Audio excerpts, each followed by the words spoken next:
Welcome to That's Canon, a podcast where we pop and lock and talk about the Canon film series and other similar movies. This is episode 29. I'm your host, Phil. And I'm Greg, and I'm not even going to attempt to do what you just did.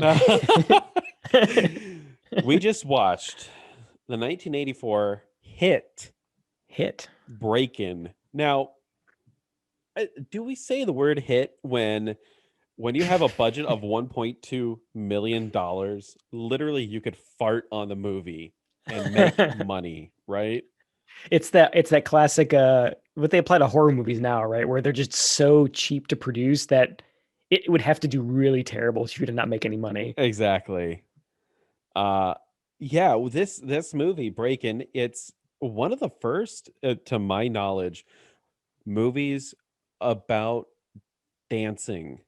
Not, I know, like Fred Astaire, they had Yeah, back like in the 30s and musicals 40s. and they did the dance and whatnot, but this movie, the crux of the story is about people dancing, and like it's really hard to explain. I would assume it's like a Step Up movie, which Yeah, I wish we had seen. I mean, I don't know about you. I've not seen any of the newer dance movies like Step Up or wasn't there You Got Served or something? yeah, something like that. You got I served.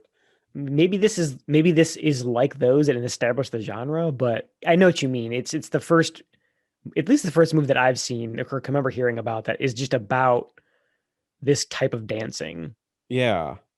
And it's interesting. This movie came out in 1984. That means that it came out before Dirty Dancing, which was 1987. And Footloose, I want to say, yeah, it's 1984. So this Wow. isn't like a carbon copy or a movie made because of Those those. other one that actually, I am astounded to hear that. I wish I'd looked it up because that completely changes the game for me because in my notes I actually say like I wonder if they made this because of like, yeah, Footloose and Dirty Dancing and all these other kind of dancing adjacent movies that were also really popular, and they just made this as, like Alien Contamination, right, where they're just aping off of the success of some other genre. Exactly. But they actually blazed a trail here, it sounds like. It is, because Footloose is kind of like modern dancing. Though at least the last time I've seen it, there's not, they do It's like not line dancing and ballet. stuff, but it's not ballet. It's more modern. But I think Yeah. Breakin' is the first to really kind of demonstrate break Like, dancing.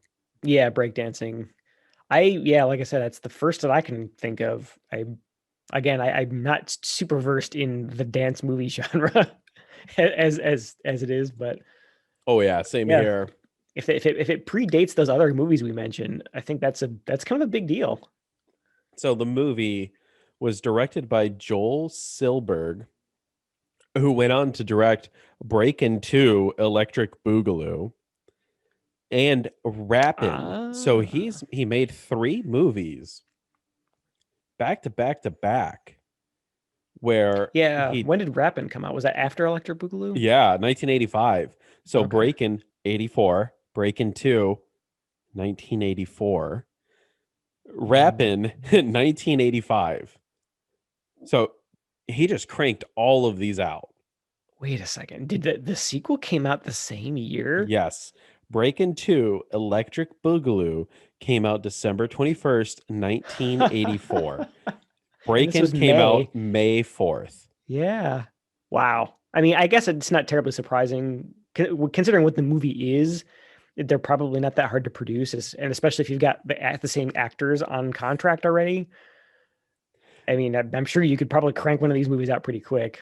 But Not wow, same year. only would I say that these movies would be so easy to crank out, not just because I'm not going to say that dancing is like a simple thing. Obviously, there's going to be choreography and rehearsing, Oh yeah, for but sure. the script for this movie, if it was more than 10 pages, I would be shocked.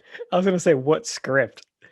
I think the dancing and the choreography is probably going to be 90% of the time, the man hours put in to make this movie happen, So, because that's the substance of it. yeah, and I think we have the same issue that we had the previous week, Greg, where there's a lot of the in the beginning, that unlike Gumball Rally, Hmm. this movie sets up everything you need to know within the first 5 minutes.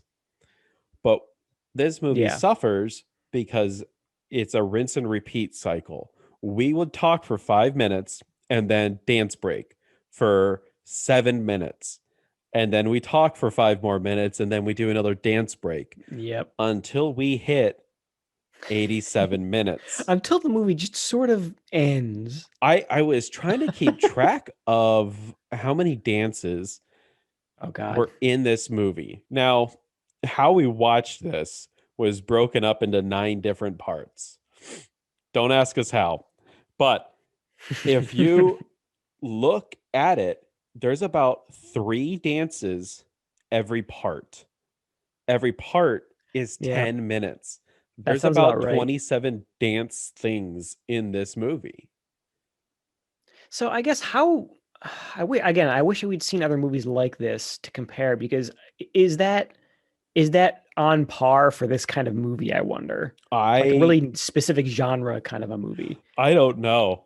I think it's really I think it's really excessive if you ask me.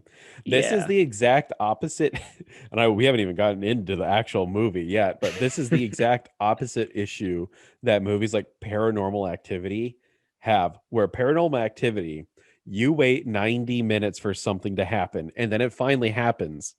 Break-In happens so often that you go, I need a second away from popping and locking. You've popped one too many locks Yeah. and you just need a breather. Uh, Yeah, I can definitely see that. It's definitely you're right. That's a great way to put it. It's the exact opposite. It almost over delivers on the sort of central pitch to the audience. Hey, yes. you're coming into this expecting cool, dance scenes, and it delivers on that for sure, but almost too much. Like you want some more. It's like if you think about this movie as a sandwich, it's a BLT, right? But it's instead of like actually being BLT, it's just like 10 inches of bacon It's between two it's slices of bread it's just and no, B. it's just bean. Right? There's no lettuce, there's no tomato, there's no character drama really. There is no drama in this movie. Not There is really, no. there is an issue that they need to solve, but it's so in the background And thin, yeah, that it thinly doesn't developed. even matter. Um, Yeah. and obviously we cannot, and I will not talk about every dance scene in this fucking movie. There's obviously some standouts that we will talk about. Um, but what did you think overall of the dancing in it? Let's just kind of, because that's 75% of this movie, I would It say. really is, yeah, at least. I mean, I'm not a dance person and I'm not, I've never really been into dance. We've gone to a couple ballets in my life, but I'm not super, I don't really trust my ability to gauge what is good and it isn't good. But it seemed they were all the lead characters and even the kind of side characters, they all seemed pretty talented. And for the most part, the dance scenes were, I mean, technically they seemed pretty good. But I think I mean, while it was entertaining, I think we have to go back to that thing we just mentioned where there's almost too much of it. Yeah, And maybe if I were more into dance in my personal life, I would appreciate it in this volume. But I think it was just too much for a layperson like me. I 100% agree. In the beginning, I would say in the first 20 minutes, I was kind of going like, okay, I dig the music. The moves that they're Right. doing are really good. Yeah. But then after a while, I'm just like, oh my God, fucking stop dancing. you Stop get it. yeah. You get kind of burnt out a little bit. A little. I was A lot of bit. I was fucking Cajun fried after after this movie. uh, I'm loving all these food metaphors. It's oh, it was something else. So the movie Breakin', it opens up with the best fucking Canon logo I think Oh we've ever yeah. seen so far. I think you're right. I think it's still not peak Canon logo because we didn't get the jingle, Yeah, no, we didn't. but we got the animation hardcore. Yes. It looked cool. And then they the intro credits, it's the lead characters, and these are their real names. At least this is how they're credited. So don't give me shit. Shabba-Doo and Bungalow Shrimp are our two main dancers, and they're spray painting in like graffiti style the Yeah, intro graffiti font. credits. It pretty fun, right? It's kind of setting up what you're getting into, Yep. It's and about what you would expect from a movie about breakdancing. it is. And then you see them breakdancing as well. And they're, I mean, again, they're really good. I think the costumes that they wear are a little outlandish. I I don't know if this is proper breakdancing attire I or was gonna say, this is one of those cases again where I don't know what's normal. I have no basis for comparison. I don't know right, if it's too outlandish or if that's just what they wore in the because 80s. the exactly. We were born in the 80s.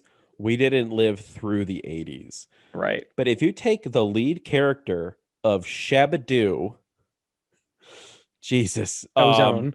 Ozone, yeah, that's his character name, Ozone, Orlando. His street name is Ozone. He wears a black t-shirt, a red wife beater, a fedora, a couple silver chains, but then he has like the fingerless weightlifting gloves, Yep. and then spiky dog collars, right? Yeah. Uh Imagine like those emo, like the emo bracelets that were popular in the early 2000s. That's what he's wearing basically. and multiple belts, but none of them tight enough to keep his pants up. No, they weren't even in the belt loops. uh, and then you have Boogaloo Shrimp. His character's name is Tony, also known as Turbo. He is more uh, flamboyant in what he wears throughout the movie, but in the intro, he's wearing like a spandex red onesie thing, and then just like this big ass black jacket, and you're just kind of again, I don't know if this is what the 80s is. If it is, take me back. I want to live in that time. Yeah, it's very costumey, but it fits because everyone's kind of wearing that. They're not standing out really wearing this stuff. No, they're It not. sounds that way when we describe it, but It's really weird. In their breakdancing circle, they are dressed appropriately. Um, yeah, but then we cut to Lucinda Dickey as Kelly Bennett. Her street name is Special K. Special Now, K. I don't know about you, Greg, but the intro it shows Ozone and Turbo. They're two African American men, and everything that I know about Breakin is that it has it, it's kind of about that culture, and I found it really weird that we get through the intro credits and our main character is a white woman. I Yeah, I would have thought it would have been the reverse, right? Where we start with Ozone and Turbo, and like we kind of like get a feel for their life and their the whole their like dance universe, and then we would meet Kelly later when there's like we need someone new on our crew, like we need some fresh ideas or something, and like to kind of like mix the cultures a little bit. I thought we would have centered on them first, as opposed to like you said, where we are basically focusing on Kelly and seeing her go the other way around, exactly. So which was surprising. Kelly's talking to her friend who is not in the movie at all after this intro. She's kind of setting up the story, the spur for Special K to get out there and dance. And it's kind of Kelly, she's not making the right moves in her career to become a more popular dancer, Yep. but she is working with a more famous dance teacher. And it's kind of like you just got to get out there and you got to keep dancing and you got to get better. And I don't know, it's kind of just like a conversation between two friends that they just talk about the issue of the movie, right? It's kind of like to jumpstart it and get it going. Yeah. It did seem kind of rushed, which I guess you probably want to do in this movie, or at least that's what they were intending to do, is kind of get you into the dancing as quickly as possible. But Exactly. And they do, because after 5 minutes, that yeah, includes tops. intro credits, we get a dance scene with Kelly and the rest of her, uh, I wouldn't say dance crew, but I guess dance It's a instructor, dance team. it's a studio, yeah. Yeah. It's more of you kind of they established Kelly. She's more like an establishment dancer. She's trying to like work her way through that system. I mean, it's not ballet. It's like a modern or a jazz dance. Yeah. But she, like you said, like she's got no career really because she's working at this shitty greasy spoon diner and she's not making any money and she's not getting any parts. I mean, I guess she probably wants to go to Broadway or something, but she's not moving anywhere in this sort of like the establishment, quote unquote, the dance establishment. And that's kind of where she Exactly. is. And that's where we meet the dance instructor, Franco. Uh, Ugh. exactly. After the instructions done, Franco's like caressing Kelly's face, and you can definitely tell Franco's trying to put the moves on Kelly, but Kelly doesn't really Yeah. reciprocate in the beginning. And then she goes out and she talks to her friend Adam. Now, Adam does break dancing, but I think his street name, at least what Kelly calls him, is Cupcakes, Cupcakes. He doesn't like that name and though. I he don't. doesn't. No. Uh, He's in the class with her. I think yeah, he's sort of her bridge into this the breakdancing universe. And yeah, I think because he knows some people from there, from like I guess maybe his whole neighborhood or something, or his friends or cousins or something. But he's also in the kind of the establishment dance scene, so he's the one who kind of takes Kelly and introduces her into this whole world. exactly. It's a good kind of transition. She just doesn't know Orlando and Turbo. She has to go Right, through like an intermediary to eventually get to them. right. But after maybe a minute of talk, we get another dance sequence as Special K and Cupcakes pulls up. It again, it's another dance sequence. There's really nothing more to say about it. It's Ozone and Turbo dancing. They do a really great job. Yeah. At this point, you're not burnt out on the dancing yet, and I think this is the first proper scene we get of them sort of demonstrating their moves. Yeah, it's definitely very impressive, especially coming from the kind of stuffier jazz dance that we got in the previous scene with Kelly and her class. It's a lot more entertaining to watch Turbo and Ozone, that's for sure. 100%. And then you kind of get the villains. I'll loosely say villains of Yeah. the movie, and they don't really get names. It's just two other pop and lockers, and they do like two moves, and it really upsets Ozone and Turbo. And the entire crowd too. They all stop, clapping and dancing, and they all just look pissed off. Like even the bystanders know that this is the evil dance crew. Exactly, which they, besides scowling, nothing about them gives off evil vibes.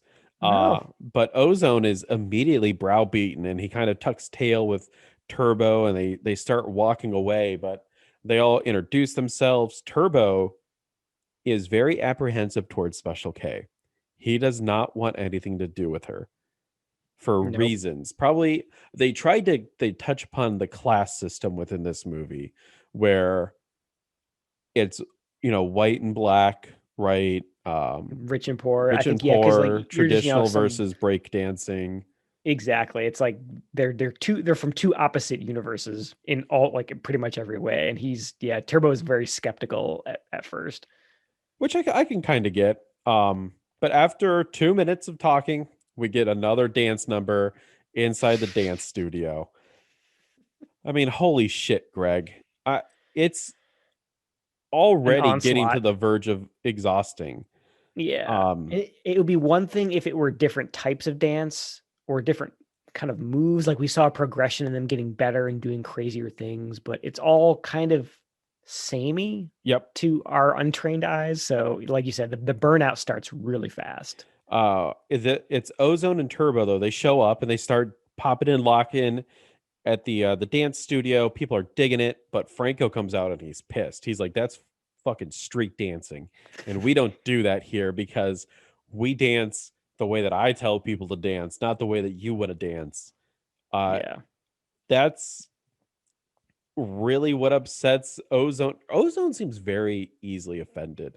Yeah. I don't know if they had the term snowflake in the 80s, but Ozone would definitely be one.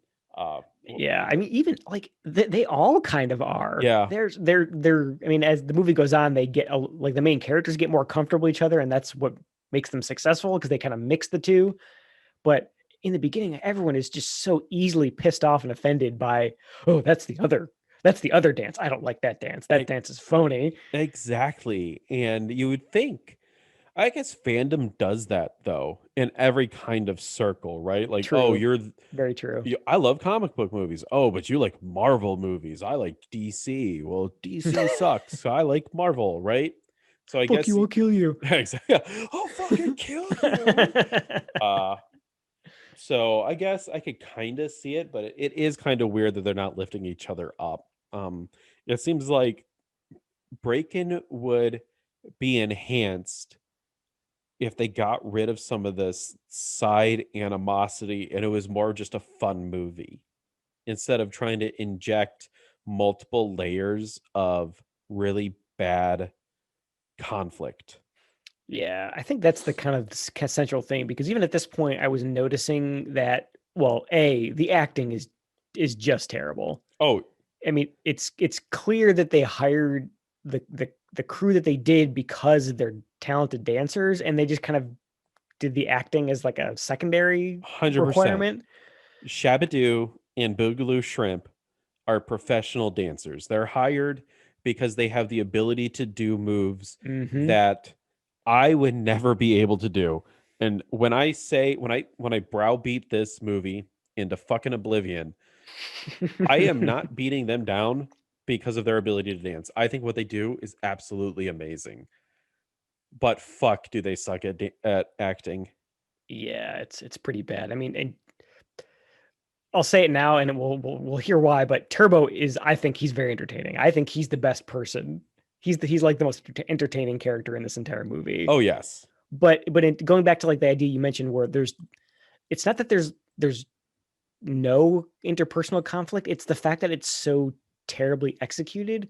Because I feel like you need that conflict in the beginning. Like these two, the oil and the water aren't mixing in the beginning, and they're polar opposites, and we need to have some conflict there to show that there's like a character progression. That, oh, by the end of the movie they learn to trust each other and they form a crew and they do great things. You almost need that, but it's executed so poorly, and you just hate the acting so much that you don't buy any of it. So it feels like, yeah, like you said, it's almost, you almost prefer that they just dispense with it entirely and make it yes, all fun.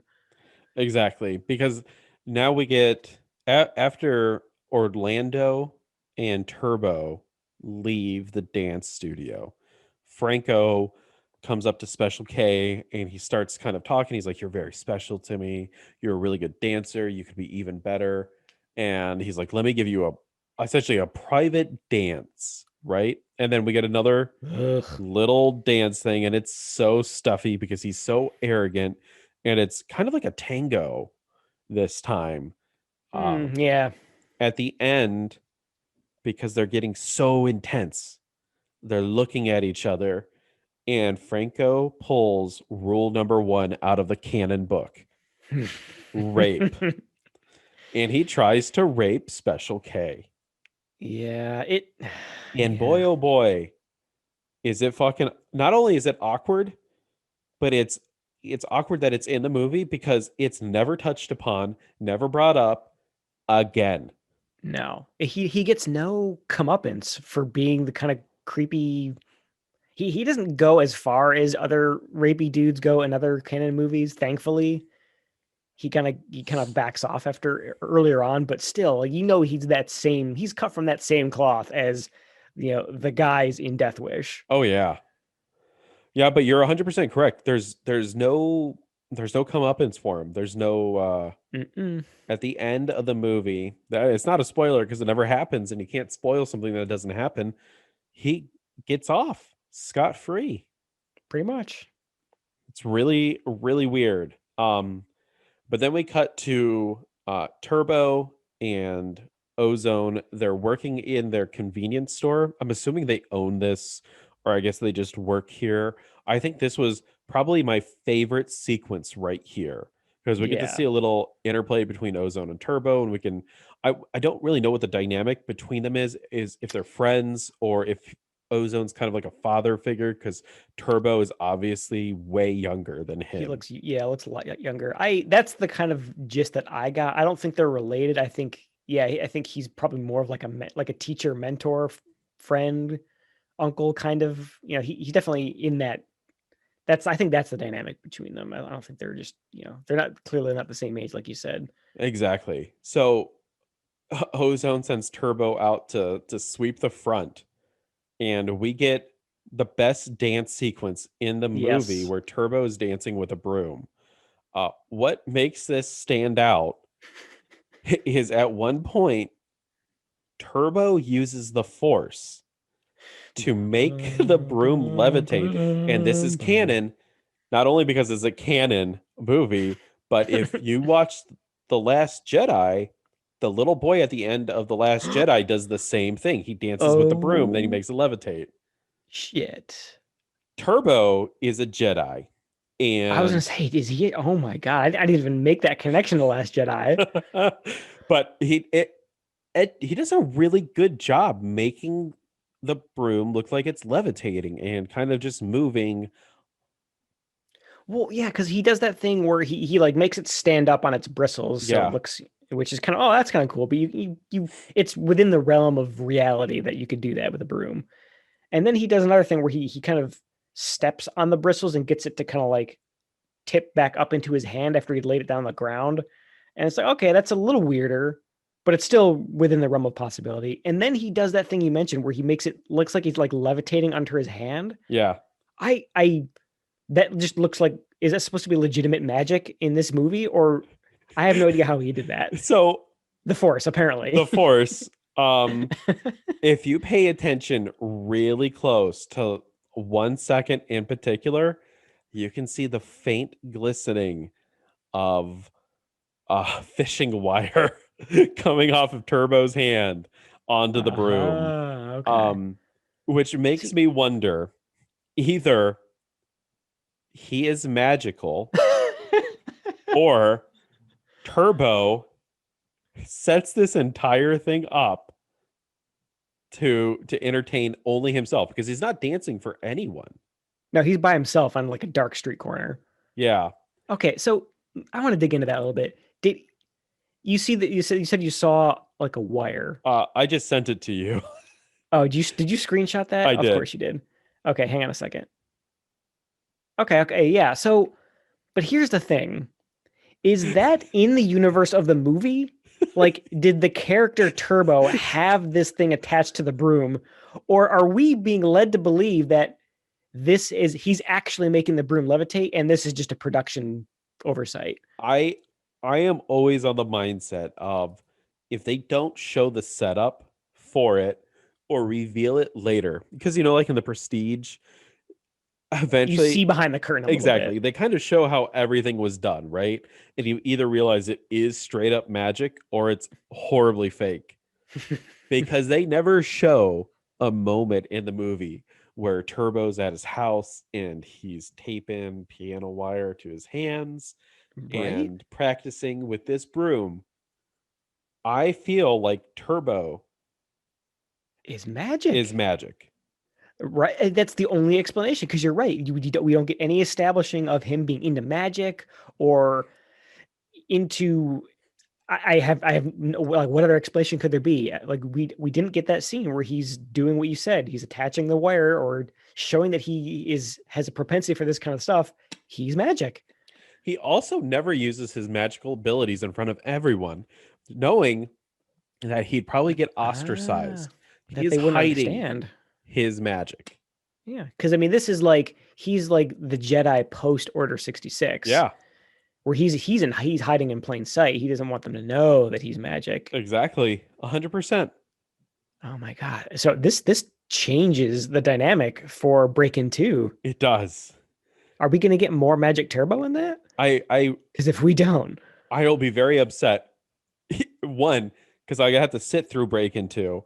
Two, I will be very upset if Turbo doesn't do more magic in it. Um, but yeah, this is like just a really cool and fun sequence. yeah, really well choreographed, and like regardless of our nonsense, the nonsense about the broom, it's just cool as the in the audience, it's fun to watch, even for someone who's not into dance. This was like Exactly. the last really cool dance scene Yes.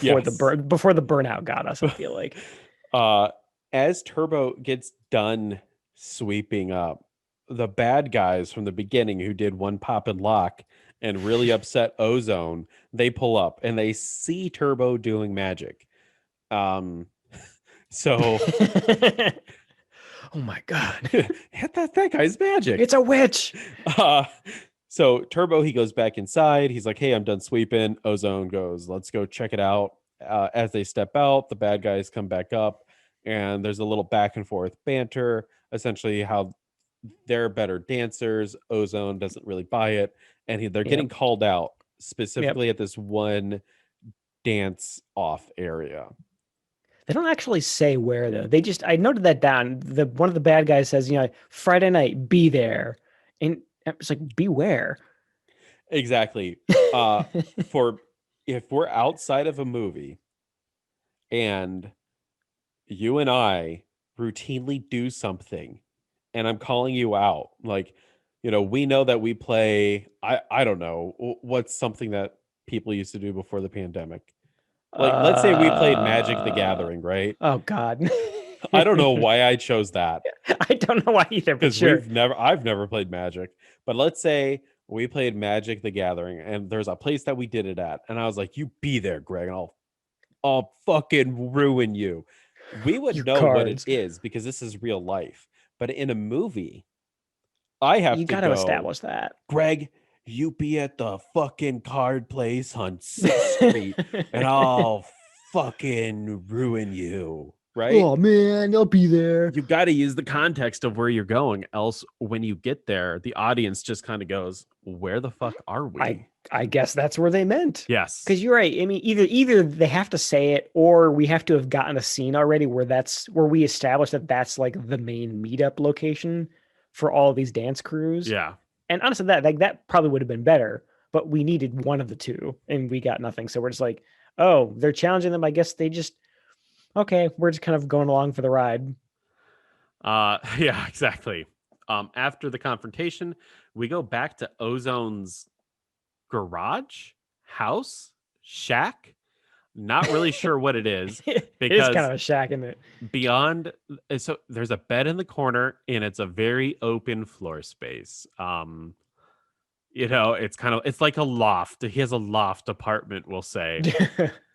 And we With like get exposed boards and no insulation. if I mean if this was Nova, that's $1 million place right there. That's true. It's so rustic. And then we get another short dance, nothing super long, because this is really more about Turbo and Ozone talking to each other about beating the two bad guys. And Ozone's kind of like, "Yeah, we're better than them," and Turbo's like, We'll "Yeah, get we them. are." Yep, just kind of psyching themselves up for the big dance off at the Exactly. place. Uh, Meanwhile, Adam shows back up at the diner, talks to Special K about going to the place for the meetup and how You she know, needs to like make connections to get, better, I guess, dance auditions, right? make a change in her life because she's clearly not going anywhere with the dance instructor and the dance studio she's at. It's like, hey, come check this out. It's going to be something different. You might meet some people. And then we cut to Special K meeting her new manager or agent, and it's fucking Christopher McDonald. Yes. Uh The bad guy from Happy the Gilmore. bad guy from Happy Gilmore. I I gotta tell you, I immediately saw him, and because I only know him as really a bad guy in a lot of movies, I expected nothing but him to be nefarious in this. And Yeah. there's moments throughout the movie. And when I say moments, I mean like maybe once or twice. And it's so low key, it doesn't really matter. Where I'm like, is he a bad guy or is he just actually really Right? helpful? You definitely, I think you're right. I think it's because we only see him as bad guy roles in other movies, because you're constantly suspecting him of being like two-timing this dance team or something. Yeah, Because he kind of comes around and gets friendly with him and helps him out, but I never found myself really trusting that he was a good guy. same here. I think you're 100% right. Mainly because he eats pieces like shit for breakfast. You eat shit for breakfast. No. No.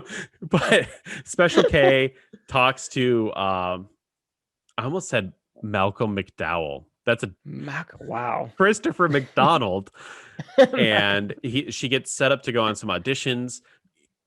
It, the audition part was kind of fun, right? She does a couple dance things, but at the end they're like, we're looking for a blonde, and she's a brunette. And then she goes in for another audition and she has a blonde wig on, and they're like, we're looking for a brunette. And they didn't go far enough with the joke. It was like the first real joke in the movie. Exactly. I don't know why they stopped so quickly. There should have been Yeah. at least two, maybe three more of Yeah, just kind those. of like funny, quirky audition things, like Yeah, her constantly like changing outfits or something like that. It was actually legitimately funny. I actually kind of chuckled. It's like, oh, because the way they edited it, it's like they just cut to her in a blonde wig. It's like, oh, that's pretty funny. They exactly. did more. Uh they have the horrible ADR joke as she's driving away. She throws the wig out the window, and then Cupcakes is like, "Hey, I really could have used I that." could have used that. I'm like, Um, what? and then it shows Special K and Shooter McGavin talking to each other on the phone. Now, Craig, I thought this was really weird. Let me set up kind of visually for the audience what's going on here. Paint us a picture, Phil. Christopher, shit, just fuck it. Shooter McGavin is Yeah, sitting there you on a go. chair, and his left leg is propped up, right? And his right leg is extended out, but we don't get to see the full frame. You miss the crotch area. This is very important. Oh man. Just follow me here. And he's talking to Special K on the phone. We Yeah. obviously can see that Shooter McGavin is outside because there's trees and flowers and fauna behind Right. him. Kind of in a back garden or something. Um, you can't see his crotch, but what you can see every so often is a blonde, the top of some blonde's head, bouncing up and bouncing down. You don't get to see the full head. So Whoa, I'm sitting wait there a second. going, is he getting oral sex right now from someone? And then after like, Oh my God. I don't believe you. That didn't happen, did it? yes, after like a couple back and forths of that, I'm gonna send you another screen grab. Send me the yeah, okay, please do, because that's astound that what I is that maybe something that they like cut from the movie? Like, No. So what happens is they zoom out. It's a fucking cocker spaniel that he's oh, that's the petting. dog that he's feeding. Yes. Oh my God. Do you see it though? Can you see how you can misconstrue this as a lady?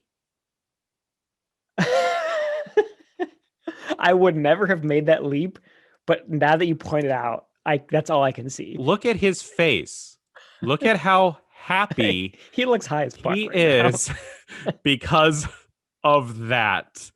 And you can't tell me that you cannot. I mean, I don't know why. You know what? I actually do know why. Because I remember watching Rocket Man, the biopic about Elton Elton John, John, yeah. and a scene very similar to what I described happened in that movie. So I just assumed like, okay, maybe this is just like one of those things. He's Okay. like a sleazy agent. he's just he's getting head while he's talking on the phone because that's Exactly. just the thing that this sleazy ball would do. Okay, so you were kind of already predisposed to seeing something like that from this guy. He's Shooter McGavin. You shoot him again, yeah. But Man, we prejudged this guy so harshly in this but movie. he's just feeding his cocker spaniel. Yeah, He's he being kind of a nice guy. He's like spoiling this adorable little dog. he is.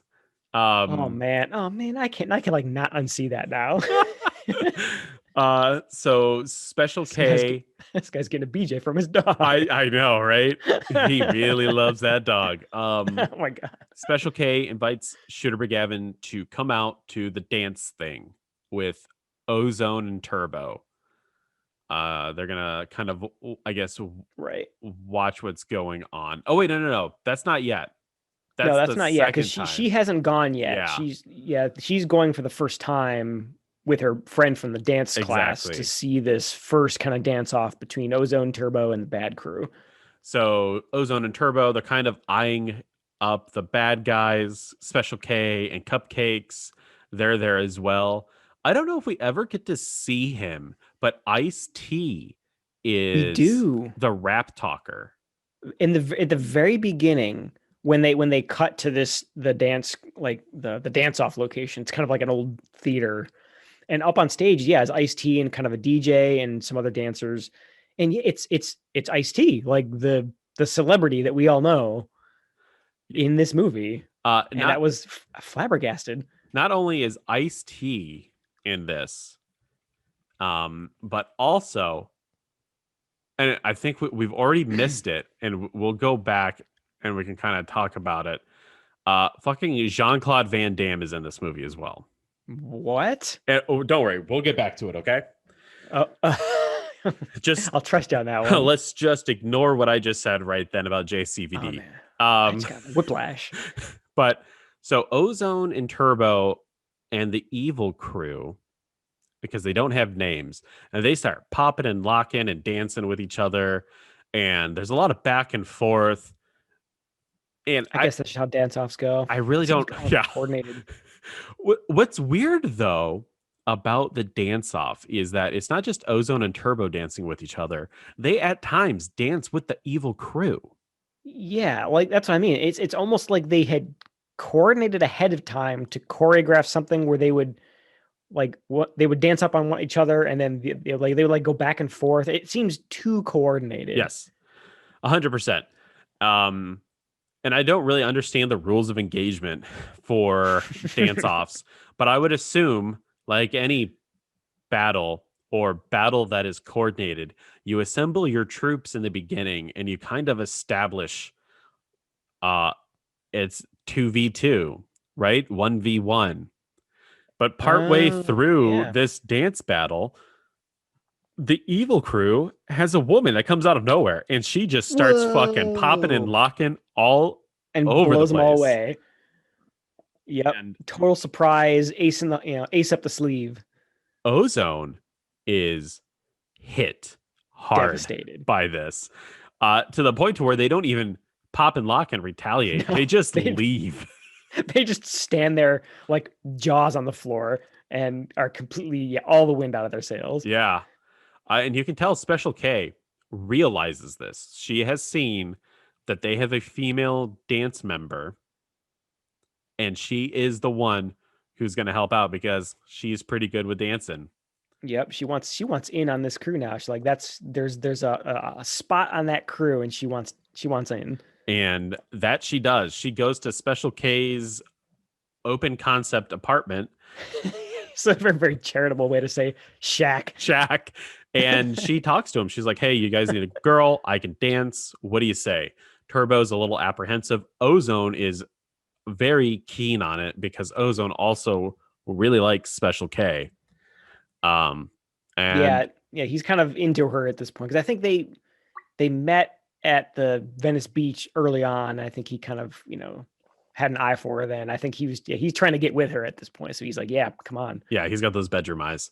Uh, and wouldn't you know, we've had our 2 minutes of story, folks. So that only means one thing: another Montage. dance montage. Now, I enjoy this because it is a montage that shows Special K being really shitty and then getting better. There's a progression here. Yeah, yeah. There's a progression in both her dancing, like you said, and in the relationship between her and Ozone and Turbo. Because I think this is the montage where Turbo kind of comes around and sees that she's skilled and kind of like changes his mind on her, and they all kind of get buddy buddy. Yes. And then you get Cupcakes. He is the reaction. He is the audience's reaction to what's going on because every time she fucks up, he goes like he gets exasperated. Shakes his head. Every time she does something good, he's like, "Yeah." So Yeah. he is the personification for the audience. But yeah, you can Yes. definitely see everyone is getting along with each other. But Yeah. holy shit, the montage is like 20 5 minutes. minutes. It's pretty long.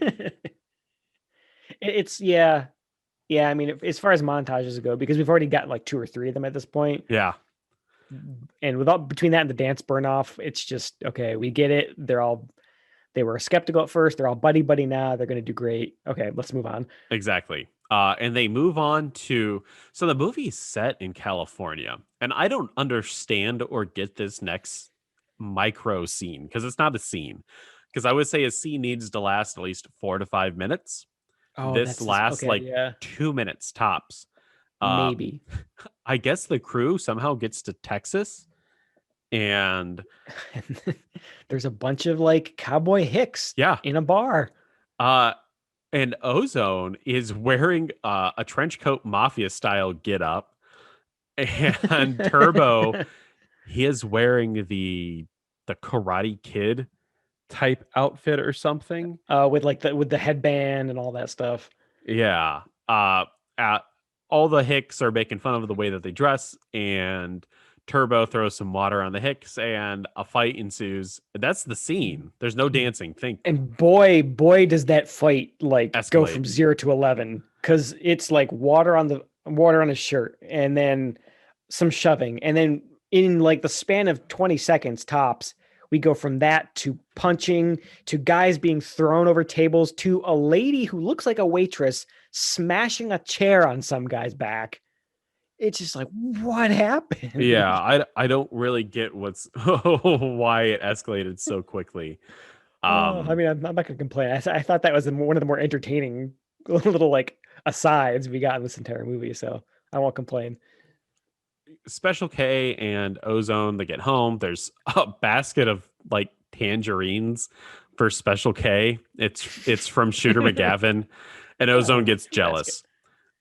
Ozone gets so butthurt so quickly and so Yeah, beaten down and disenfranchised.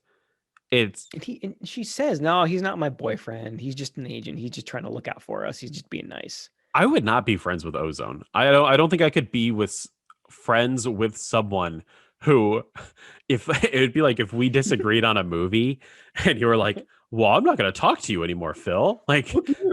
Greg, this means nothing. It's a movie. Like, it's It means a lot to okay. me. Exactly. I love Breakin. You shut your mouth. This podcast is over. So eventually the next day, Special K, she goes to Shooter McGavin's house, or not house, but like office, and they're kind of talking to each other. He doesn't like that she's a street dancer. Now, street dancer makes it sound extremely sexual. But that's what they call it, street dancing. Yeah, And she kind of vouches for Ozone and Turbo. She's like, these two put a lot of heart and soul in it, and you need to come out and you need to see them dance. right. Yeah, Shooter is still kind of skeptical, but again, bucking that trend from Happy Gilmore, he is at least open minded enough where he'll show up and say, "Okay, I'll come check out this this dance off that you guys have been training for," because he's thinking that she's making a big career mistake by trying to like go in that direction. He's like, no, like we need to get more auditions with jazz and blah blah blah blah blah. But he at least gives her a shot. Like, okay, I'll come check it out. Exactly. But he did say something kind of off color. He's like, it was something like, you don't have like a switchblade on you now, do you? And Oh, you're right. and that's my runner-up quote of the week. Actually, I can't believe I forgot that. He's like, you're really talking like a street person. Yeah. You packing a blade? Holy I was shit. like, oh my god, Shooter, you're not helping the stereotype, Shooter. I know. It's so bad.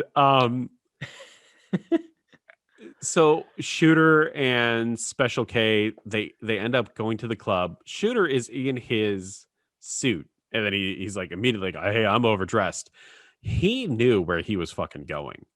Yeah, really, dude. You come up with like that double-breasted suit Yeah. with cufflinks. Come on. But he meets the gang. He meets Cupcakes, Ozone, Turbo. Ozone obviously wants nothing to do with Shooter McGavin because he thinks he's with his lady, Special K. Yep. Uh, and then the bad crew shows up, and there's some light resin, and people are about to get popped and locked. And holy shit, again, another really long dance off. Yep. Which is again, it'd be one thing if we were seeing something new or different from the previous dance scenes, but it's basically a carbon copy of the previous dance off that we got like 5-10 minutes ago. Yes. And this one's I want to say it's like 4 minutes long. And It's Special pretty long, K yeah. doesn't dance throughout the entire thing. She just shows up at the end. Yeah, they just pull the same kind of ace up the sleeve trick that the other crew did before, Yeah. which weirdly they didn't see coming. They can pop and lock their fucking way out of this place because Ozone and Turbo, while they're good, they're not original. They're just pulling off the moves. They're swimming in the wake, living in the shadow of someone else. Yep. Um, but I do like Turbo. I was like, we can even not badmouth Turbo too much. He does that hilarious thing with Shooter either before or after the dance montage where he tries to do like a really complicated handshake, and of course, as the Yes. stuffy establishment guy, he doesn't know what the hell is going on. It's pretty funny. Yeah, it's right after the dance off, and Shooter goes like, "Oh yeah, you're gonna have to teach me that one day." He's like, What a square. "I'm white." Pretty much. Shooter goes to leave, eat his mayo sandwiches. Then we Well, go. I never. This is way too spicy. Oh my goodness. So the next, it's not even like the next day. It's just that evening. Special K goes to Ozone's place, and she's like, "Hey, we're gonna go to a party. We're gonna meet essentially some like rich people that are gonna get us to the place that we need to go in Yeah. order to become famous." See, and at this point, I was still convinced that Shooter McGavin was like up to no good. He was tricking them somehow because I thought for sure this is okay. This is that part where he brings them to his world, right? The fancy garden party, Yeah. and he's bringing there to like make fun of them Oh, same here. I in some 100% way, or expected the Happy Gilmore thing. Like, we'll meet you on the exactly 13th to green, bring them there to embarrass. right? Yeah. Um, but damn, was this scene kind of fun? And Turbo made it fun. Mm-hmm. Absolutely, he did. Um, There's a I'll say it right now because it's kind of what you expect, right? It's two universes mixing, all these really well-dressed people, and then they invite Turbo and Ozone, which they're still dressed in like their breakdancing outfits, so they look totally out of place. But it's like you said, it's a fun scene because you kind of get that, you know, like the rough around the edges guys kind of breaking down the whole fancy party, and you see Turbo go up to a platter of food, and he's like kind of like picking and choosing stuff. He's like, "What's this?" And the waiter tells him it's basically like hogshead cheese, head cheese, yeah, and and he says. I forget exactly what he says after that, but he like these kind of like two older ladies walk up to him, and he's like, "Oh, he's one of these guys who likes to go spin around on his head." yeah. And he says, "Would you like some of this pig cheese?" And even they're like, no. Do you know what Hogshead Oh cheese man, is? it's not actual cheese, I It's don't not. Are you think. ready? In Oh southern boy. Louisiana, Hogshead cheese is a specialty that is used to be at a deli or butcher. A glistening block of quivering meat. This cheese, in quotes, is dairy free, but emphatically not vegan. Made of boiled scraps of pig, including the feet. The fat from Mm. the cooked meat provides a gelatinous binding. It's it looks like it's coagulated bits of pig. Oh God, why would you describe food as glistening and quivering? It sounds disgusting. That's vile. And it makes that quote even funnier. You Uh want some of this pig cheese? yeah. Oh no. And yeah, so Turbo, he's kind of like talking to them. Ozone is smooching with some other people. I got this again. I'm putting way more into this movie than I think there is. I got a lot of Get Out vibes in this scene. Oh yeah, definitely. These white people fetishizing Ozone and Turbo because of their ethnicity and the different things that they do. Yeah, like oh yeah, definitely. That now that you mention it, because that scene where Turbo is talking to the two older ladies, you definitely get that same vibe. Like they're not making fun of him, but it's yeah, it is weird, kind of like a fetishizing of oh, it's something different and unique and exotic. This Exactly. these break dancers, and it's really kind of unsettling in a way that you can't quite put your finger on. I think it's unsettling because it's unsaid, right? In it's unsettling and Get Out because you're kind of waiting for why are they so hyper focused on. Yeah, why are they being so? Because you expect them to be more snobby than they are, and when Yes, they're not that way, you're suspicious of them. and that's exactly what happens here. They're so interested and so accepting. You're kind of going like, what the fuck is the end game here? What's the turn? What's Yeah. the twist that's going to happen here? Yep. Geez, we've been ruined by other movies. We're like way overthinking this simple dancing breakdancing I movie. know. uh Unbeknownst to the crew, though, Franco, the evil dance instructor, is there. And is telling Special K and everyone that the big dance recital rehearsal that's coming up, they'll never be a part of it because they dance from the streets. Okay. And then it's the next day, and Turbo's teaching some kids how to pop and lock. Uh, again, like a really simple little dance thing. They have a little kid who does some dance moves. He's fantastic. Pretty good, yeah. I I think it's kind of a cute scene. He's kind of like he's training up the next generation of their crew. It's a good scene because we're seeing little kids do something, and it's more amazing when a little kid can do stuff like this, right? Oh yeah, he's just as good as Turbo and Ozone. Exactly. So Turbo and Special K, they're kind of talking to each other like, "Where's Ozone at? Oh, I haven't seen him for days. I don't know where he's at." And then Kelly, Special K, magically finds Ozone at the beach. Where is he? I don't know. And then hard cut to her finding him on the Yeah. beach. Eh, Meanwhile, at the beach, Doodle-doot. they're kind of talking to each other, and Ozone's apprehensive about doing the rehearsal because he only dances for himself. He doesn't dance for other people. Yeah. And then again, he talks about the class division between, street dancing and the dancing that Franco does, and kind of like the racial tension also going on there as well. Yeah, he's like, we don't belong in the universe because he's basically like totally dejected after that whole party scene. He's like, we don't belong there. They're not going to accept our kind of dancing. It's a waste of time. Exactly. And then he's like, let me show you real dancing. Now, Ozone. I 100% agree that you have to get Special K to understand where you're coming from.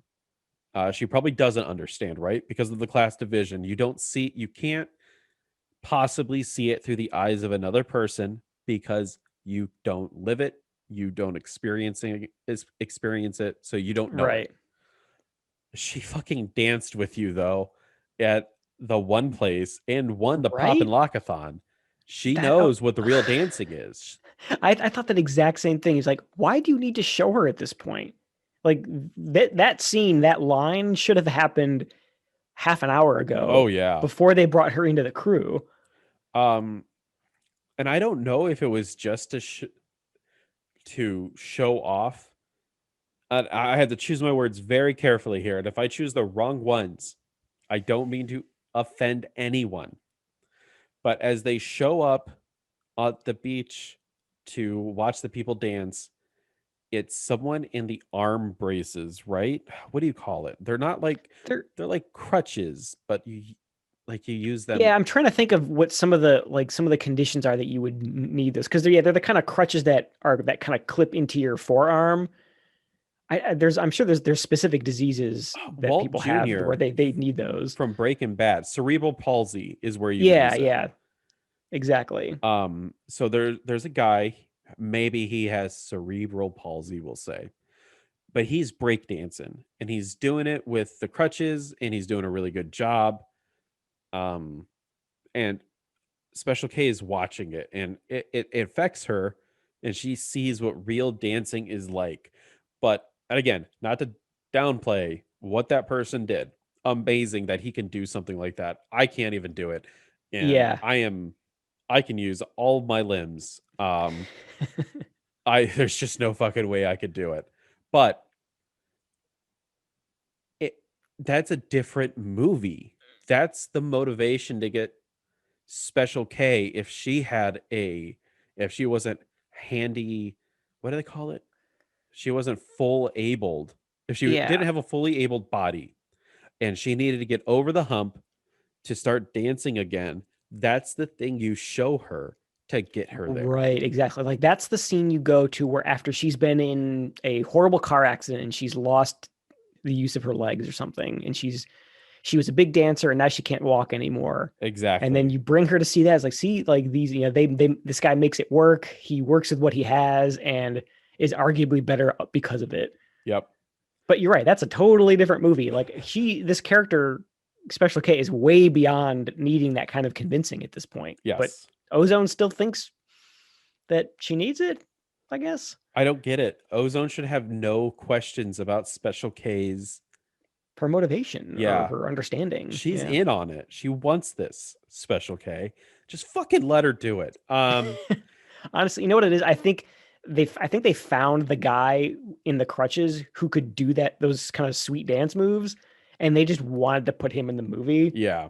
and they couldn't really think out where to put him, where he would really shine. And I guess this is what they came up with, is kind of I know, another unneeded motivational scene. Exactly. Um so they kind of regroup, get back together and they start dancing. Shooter McGavin's kind of talking to Special K. He says, "I am willing to do anything for you, Special K." And you can kind of get the hint that he likes her. There's no reciprocation, Nope. but he's a good guy. He just leaves and he goes to do his job. And then we get a long fucking montage of Oh my dancing and Shooter McGavin talking to people on the phone. god. Shooter McGavin is like at first he's wearing his full suit, right? But then as the day goes on, he's smoking, Yeah. and then like the tie comes off, and then the shirt opens, and The cigarette ash yeah, gets longer. It's I thought I thought it was absolutely hilarious that they included Shooter McGavin making calls as their agent as part of the training montage. yes, It was just, and it kept happening too. You kept seeing, yeah, the scenes like him getting progressively more disheveled as he made more calls and was getting, like, shut down basically. It was almost cartoonish, but it worked. it did. Um, then Shooter McGavin and Special K they have a meeting a little bit later, and Mhm. essentially he's like, "Look, everyone knows who you people are. I can't get you into this big audition that's coming up." And Right. then they almost look defeated. And then they do the most typical 80s movie thing ever. Shooter McGavin goes, "But what if?" And he's like, I And they don't know. smile at each other. This is so crazy. Uh, It just might it work. just might work." And everyone shows up in top hats and tuxedos. And Shooter McGavin's like, let me introduce you to it's like some Italian name, right? The Adagio Dance Quartet or something Yes. like. but there's only Some three of fancy them. sounding name, yeah. The Adagio Dance Trio. Yes. And Shooter's like, okay, are you ready? Let's get this done. And as they go out there to start the audition, for some reason, they didn't think of this. Franco's there. Franco has been saying the entire movie that he's going to audition here with his dance troupe. And over his dead body, will you be there too? Exactly. So Franco goes up to the five, six whitest people ever and goes, these are Oh, street dancers. They can't do this. And they all it's agree with crazy. Franco. Yeah, right. Like without, I mean, one word from him, and they're ready to throw these people out in the street on their ass. Like it is crazy to me that he has the clout that he apparently does. Exactly. Uh, and then Ozone takes it upon himself. He rips the sleeves off of his tuxedo jacket, which is probably exceedingly hard. Oh God, we rented those. Yeah, exactly. And then he just slams his hands on the table, and one of the white judges is like, "You've got to stop dancing right now." And he starts ripping off more and more of his clothes, and he ties part of it into a bandana. And Oh my God. Turbo and Special K start doing the same thing, and then they start dancing. Yep. Franco's like, "You get them to stop," and the judges are like, "Get away!" And then Literally clutching their pearls. yeah, they're all loving it, and they win. Right? They're like, "Okay, you guys are in." That's the transition from the judges being like, get out of here right now, stop dancing, to you win, you're the greatest. We are gonna start our whole show based on you guys. It's maybe 10 seconds, Yeah, maybe 15. it's insanity. I guess they just know good dancing when they see it. The last 9 minutes of this movie's insanity. So we just had a 4 minute dance scene. You're right, the audition We cut, and then we see starring Turbo, Special K, and Ozone in Street Jazz. up on the theater marquee. And then we get another fucking 5 minute dance scene. The Oh my worst God. dance scene in the entire movie. Yep. And this is the end. And it's them just dancing. There's Yeah, no other way to describe it.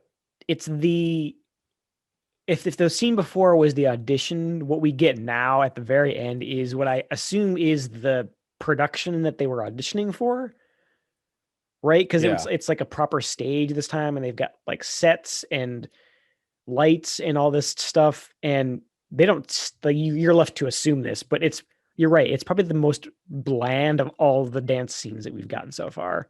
And it's It's too just choreographed. it is. And it's just I know every dance scene is like 5 minutes long, but this one it felt every second. Yeah, it Uh felt long. and then at the end they dance or they jump up, freeze Freeze frame, frame. Breakin, and then we get the credits where people dance. Oh well, like there's even more dancing after the theater one. Like between the credits, or is it over the credits or even before? But like we get almost a recap Of the entire of the movie. entire movie. I mean, Yeah. I assume it's just like they had so much dancing footage that they didn't want to waste, so they just shoved it in ran like kind of a random order at the end here. Because we Get get little that. bits from like the first beach scene, and then a couple of the dance offs with the evil crew, and it's just all kind of jumbled together, but it's just B-roll of them dancing. You can tell that Golan is probably like, get that fucking dance stuff on the I screen. pay for all that footage, god damn it. We're gonna see it. But yeah, that's Breakin'. I've got to That's say, Breaking. I know that this movie was supposed to be some big influential moment in cinema history, especially canon history. Fuck, it's horrible. I had a feeling you'd say that. I I think I enjoyed this one. Well, I know I definitely enjoyed it more than you did. I was kind of surprised at how not bored I was. Wow. I've got to give this like a 2.5 A out of two and a five. half? Yeah. I as much as we were like, ripping on it, I don't know what it was. I can't put my finger on it because, like I said, I'm not super into dance, but I just wasn't bored. And the dancing was good enough, and Turbo was funny enough, and I don't know. I'm basing that score maybe not necessarily on all of the specific merits of this movie, but comparing it to my experience watching other movies in our series. I just had more fun. I was less bored watching this than those other ones, so I have to rate it higher. Damn, if I was Ozone, I would be walking away right I now. was gonna say, is this the podcast over split in our in Wow. our in our relationship? I say this a lot, I feel. I am always constantly surprised by what you rate some of these movies. Sometimes I watch it. I watched this. I got done at like 10 o'clock or 9:30, and I was like, there's no way Greg is gonna fucking watch this thing. And I then you turn around and you say it's a 2.5. I mean, it's like you're right. It's overall, it's not a great movie. The acting is terrible. There's arguably too much dancing, but I can't put my finger on why. I wasn't as miserable watching this as I was watching, Heckle and Hype or Lady Shadowley's Lover or any of those other movies. I was just not nearly as entertained by. There was it I don't know. I'm like I have no way to describe why. It's kind of like a gut feeling. I Uh, just had a kind of a fun time watching this. I love it. I Yeah. love that we have our differences like this because it makes the conversation way more interesting. Uh, This is what we were both ripping on Breakin' too. I mean, there's don't get me wrong, there's a lot to criticize. But I think if we were more into dance or musical theater, I think that this would play a lot better to us. I don't know. I'm grasping at straws to try and figure out why, but I just I wasn't bored, y- and that's as we said before, like the worst thing you can be is be boring, exactly. and that just wasn't it for me. I don't know. I love it. I love it. I love that we're different here. Are you ready for? Well, first off, if you want to see JCVD, he's in Oh yeah. the first dance scene where Special K is watching Ozone and Orlando. And I just sent you a picture and I highlighted where he's at. I hope you can see the arrows pointing towards him. Okay, so that's the Venice Beach scene at the very, Yes. very beginning that Cupcakes brings her over to kind of check out. Yep. How did you JCV. spot him? He's like in a muscle man, like a SoCal muscle man He outfit. has a couple moments during this scene where it you can clearly see his face. And he's Ah. also one of the few white guys in this scene, and he looks insane in that unitard. I was like, that outfit is hilarious, but wow, well, good spot. I mean, I would have not expected for him to show up as basically a background extra. Here, this is a better thing. Um, this is the moment where I was like, that can't fucking be Jean-Claude Van Damme. But that's Colonel Guile right there. Uh There he is. he's Oh in my full God, frame. he He's looks in so center stupid. frame. He's right next to, I think those are all extras in the background, right? But except for like that's, we see Special K in the foreground there, and Yeah. he's just kind of one of the overly excited bystanders watching them dance. Yes. Wow. Uh So was this, I mean, this is kind of interesting then. So maybe he shows up as a lead in other canon movies, which we'll eventually watch. Was this kind of his introduction? Because I know he worked really hard to get into the business. he only has two other credits before this. And all three of these, including Breakin, are uncredited extra. He was in a 1979 Woman Between Wolf and Dog, uncredited extra. His role was moviegoer. Monaco Forever, which Never heard of either of those. exactly. I've never heard of this movie, and he has a minor role as gay karate man. Okay, he's moving up in the world. Breakin, spectator in first dance scene, uncredited role. And then after that, he gets his first feature film, No Retreat, No Surrender, where he is the main bad. And then after that, he does Bloodsport, and then he just shoots Which is, off.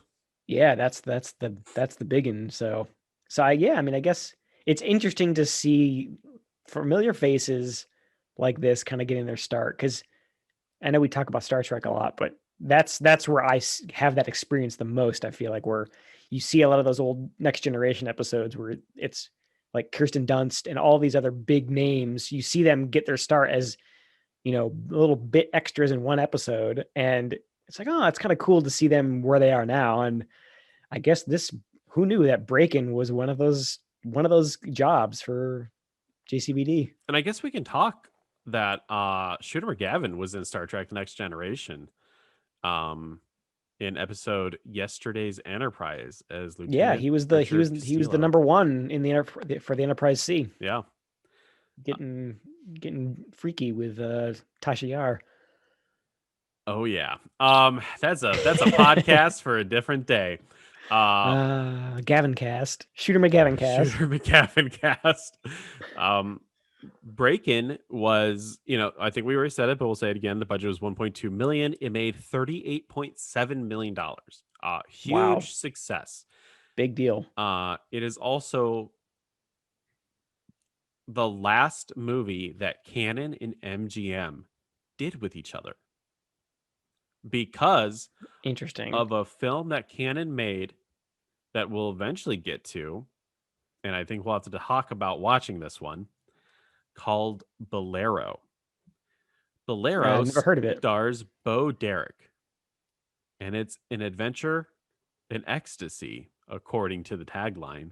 Oh, Uh, the reason why the MGM Canon relationship dissolved is because Bolero is rated X. and MGM probably just didn't want their name associated with that filth. 100%, which makes me really wonder. Bo Derek is a legitimate actress. What was she doing in that What movie? was she doing in that movie, and what was she doing in that movie? Yes. Um, that's a Interesting. discussion for another day. But that's why Canon and MGM broke up, and they never distributed movies with each other. And Interesting. I mean, that's Breakin', surprising because if Breaking was that big of a hit, you'd think that they would want to keep that relationship alive. But I guess that X rating soured it pretty quick. now Canon survived for quite some time after this breakup because Canon made it into the 90s, at least made it to 1990. It kind of died at the end of the 80s, made it to 1990, and then it petered off under a rock and died. Uh, Burp, burp. what I find very odd, because we have only just scratched the surface of canon. Breakin', which was released in 1984 again, is the last financially profitable film released by Canon. Really? Yes. I would have guessed that maybe one of the Ninja sequels, maybe one of the Chuck Norris movies, or even Breakin' 2. I would have thought that those would have been modest successes. But I I guess it sounds like no. Bloodsport also is a Canon film. I'm very surprised that this is Oh yeah, yeah, exactly. considered one of their last financial profitable films, but maybe it's because I don't know. I don't know because their budgets are so small. Yeah, I was gonna say maybe that's what it was. Is they just oh, we had a hit here, and they tried to do more of those big budget things to break in more of the mainstream, and they just kept getting burned, and they Yeah. didn't go back to their kind of bread and butter, which is things like this, cheap to Maybe produce exploitation kinds of movies. maybe throughout the year. Maybe there are individual movies that are financially profitable, but when you look at the overall for the year, they probably don't make much, right? Because like Yeah, you just said, they make a couple low-key movies that hit big, and then they try to be more than what they are, and then they bust on it. So maybe that's why this is the beginning of the end for canon.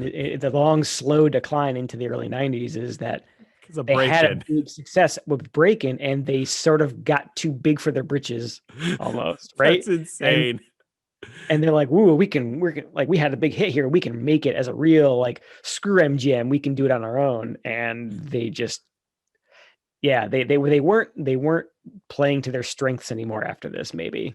Breakin is the rise and the fall of canon. Uh, At fucking two breakdance movie. Breakin. That's insane. Insane. Um, Breakin opened up in a little over 1,000 screens and outgrossed 16 Candles, the John Hughes film, which was opened up Really? in more screens total. So did they do a wider release of Breakin after that, or It looks like that's what they kind of stayed at, was like a little over 1,000.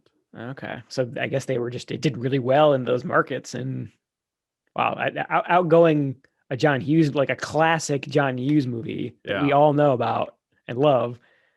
Wow, that's impressive. The critical reception for the film was as good as you think it is. It's a 33% of Rotten Tomatoes.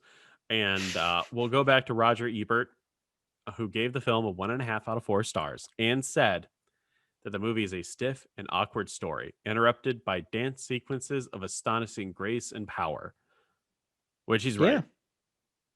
Yeah, it again that makes my rating all that more indefensible, but I have to stick with it because yeah, everything except the dancing felt really thin, but I don't know. I guess that feels kind of low to me. I'm surprised. I mean, if it did that well at the box office, there must have been a fan base for it. But he's right. I mean, it was, everything else aside from the dancing felt pretty thin and pretty awkward. Ice-T, who had a small role in both Breakin' and the sequel, Breakin' 2 Electric Boogaloo, was prominently featured on the soundtrack to both of the films, but was quoted as saying he considers the film and his own performance to be, in quotes, whack. I guess he could have said worse. He, yes, I mean, it is Ice-T. He definitely could have said way worse, Yeah, I was right? expecting something more along the lines of like dog shit or something Exactly. like that. But yeah, Whack. that's Breakin'. Why don't you pop and lock over to me your quote of the week? Well, yes, I'll take you back to that wonderful uh, mixing of cultures in that garden party scene where we get Turbo being Turbo and kind of being grossed out by the head cheese, and he offers some to the wealthy older white ladies, and he says, "Would you like some of this pig cheese?" Okay. All right, come on, dear. What's this? Fromage de tête du porc. Who? Hog's head cheese. Sick, man, sick. Are you an entertainer? Yeah. Some one of those guys that, He's one of those young men that spins around on his head. Would you like some of this pig cheese? No, thank you. Oh no! What I it's kind of pig cheese. It's kind of, it looks and sounds like the same to I'm gonna say it wrong. Fagua? Fogua? Foie gras. Foie gras? Have you ever had that? I have not. Like duck liver. It's disgusting. Yeah, I heard it's kind of it kind of has a shady past or a shady way it's produced because you're basically like force feeding the ducks, aren't you? Oh shit, I didn't know that. I I just ate it. wait, I'll have to look that up, but yeah, I think it definitely has that same sound to it. Something that's really fancy but doesn't actually taste very good. Yeah. Fancy for fancy's sake. I'm glad, obviously, that we watched Breakin'. It's one of those monumental movies that people talk about. I'm just a little upset at the final product that we got. I was Yeah. expecting more. Yeah, I think if you go into this expecting kind of a really, because you're right, it's one of the first canon movies that a lot of people might recognize as being, oh, it's a classic canon movie. And if you go into this expecting a kind of really big, funny bad experience, I think you'll be disappointed. Yeah. But I mean, yeah, it's again, I wasn't bored watching this. I was kind of enjoyed a lot of it for whatever reason, but I don't know if I can actually recommend it to other people, except if you are into dance yourself and want to see something that was a little unique for the time. Maybe give this a look, but yeah, it's hard to recommend to regular chuds like us. Exactly. So let's take a moment really quick before we talk about the next film and bring up a topic that we discussed a little bit about the previous episode. A lot of it Mhm. is going to get edited out. Because I think we were just shooting off the hip for too much. Let's talk about Mary Catherine Stewart really quick. Friend of the show, Mary Catherine Stewart. Can I say that? Sure. Maybe. So we reached out to Mary Catherine Stewart, star of The Apple, to ask a couple questions. She did reply. She wanted to listen to the episode first. We linked it to Understandable. her. She listened to it, people. And Crazy. it is crazy that she listened to it. And I will be eternally grateful that she did. I made a connection with someone, 6 degrees of Kevin Bacon apart. And I think it's really cool that that happened. Unfortunately, sorry, I have allergies here. Unfortunately, I'm allergic to kindness. Yes. Unfortunately, I often forget the things that I say. And I forgot throughout that episode, we were both pretty relentless. Oh yeah, yeah. It's pretty harsh. I mean, and I think it's definitely a shtick. But when you actually engage with some of the people who were part of producing something you're railing against, it's always kind of an awkward thing where you brush up against someone who maybe had a lot at stake, or they really felt proud of it, or regardless of how they feel. It's when you when you're so overly critical of something, it's always kind of an awkward thing when you meet up someone like, oh, you were in that. Oh, you feel a little bit bad about some of the things you say, for sure. And it's, I guess it's different for us on the other side. If I mess up at work, I don't take it too personal. Like obviously I take it personal because I did something bad, but I learn from my mistakes. I move on, and then I'll joke about it. I'll be the first one to joke about myself messing up. Sometimes you don't know how the other person feels. Yeah, In exactly. our view, Catherine Mary Stewart, we didn't know how she felt. We did get a reply though after she watched the episode, and this is what she wrote: I listened to the Apple retrospective. Ouch. Pretty brutal all around. It has proven to be a great conversation piece. It continues to be after all of these years. Uh What a Catherine, class act. yeah, super classy. And that's all you can really say, right? Yeah, I mean, yeah, it's really appreciate someone taking the time to listen to a podcast that she probably had an idea of what it was going to be, but still gave it a listen anyway. And not only that, took the time to respond and kind of, like you said before, like kind of like laugh at yourself a little bit. And yeah, just really, yeah, like I said, class act, and really appreciate her taking the time to kind of give us a listen and engage with that part of her past and part of her career. Yes. Um we won't change how we talk about movies. We won't change how we discuss our feelings towards actors. We won't censor ourselves. I might think twice before reaching out to someone. Um, Maybe rethink how I go about it, or essentially what I'm looking for, because I have to realize that even though we view them as actors and they just do these things for our entertainment, they're still people. They still care about the product that they're making. So maybe I will revector when I reach out to people. and that maybe give them a little bit yeah, give them a bit more of a heads up of what to expect. Like, hey, remember that cheesy B movie you were in? Yes. uh it wasn't so great. What do you think about it?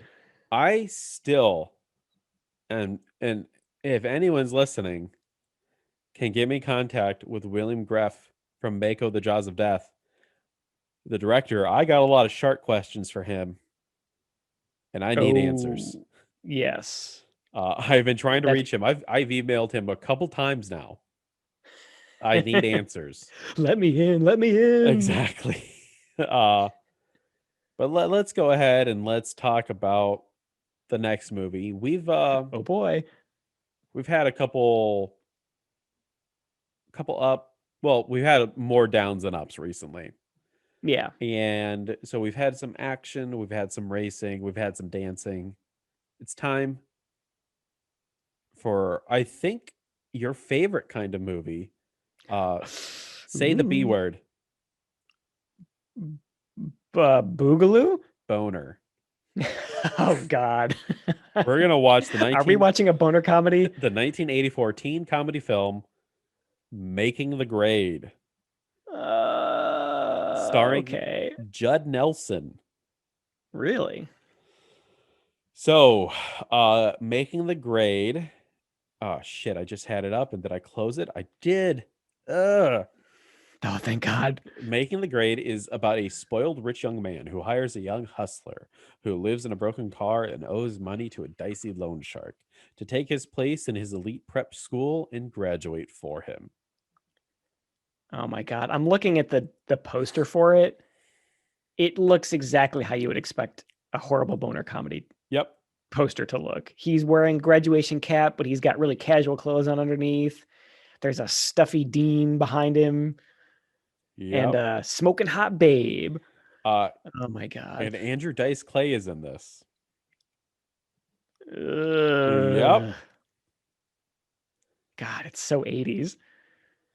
So that's what we have to look forward to next time, Greg. Oh man, I can't wait. At least you gave me fair warning this time. But you never know. I mean, I'm open minded. I'll give this a fair shot, even though it's not my genre. But Not your cup I'll of keep an tea. open mind. I think we have a couple movies before we get back to some kind of like cheesy action. So I think we're in for a little bit of a bumpy ride here because Oh we've got boy, Making the Grade. Then we have a spy film next really after that, starring Roger Moore. interesting. I know, Yeah, I right? guess we were pretty heavy on the kind of B movie kind of like slasher knockoffs earlier on in our show, and I feel like yeah, it's been a while since we've had one of those. So I'll like I said, I'll keep an open mind. I'll hold out hope for when we get back to that our favorites. If we can, if all of these movies exist in some fashion for us to watch, it's going to be 6 more movies before we get to an action film. Yes. We have to make it. I love it. I love it. Well, folks, if you like what you're hearing, go ahead and subscribe. Leave us a comment. Send us an email at that'scanon@gmail.com. That's canon, CANNON @gmail.com. Tell us how we're doing. Ask us some questions. Maybe you're an actor that we scorned in the past.